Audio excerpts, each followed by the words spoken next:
Welcome to the Vector Garden. This is a quick tip about scaling the stroke weight and not the objects themselves. We're going to use two different methods. The first one is built into Illustrator, and you can use that if you want to scale the stroke weight for all of them in the same way. So let's assume we want to scale it by 200%.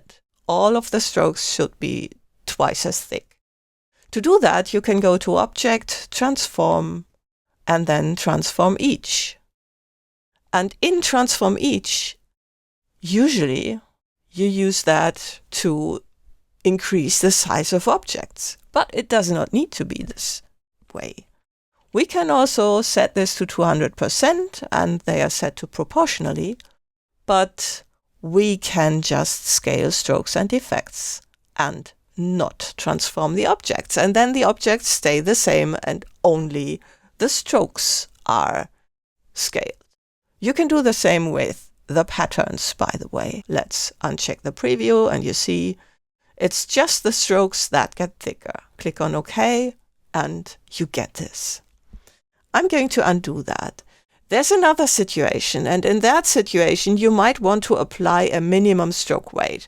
And in order to do that, of course, you can use a method with the magic wand, but I want to show you a plugin.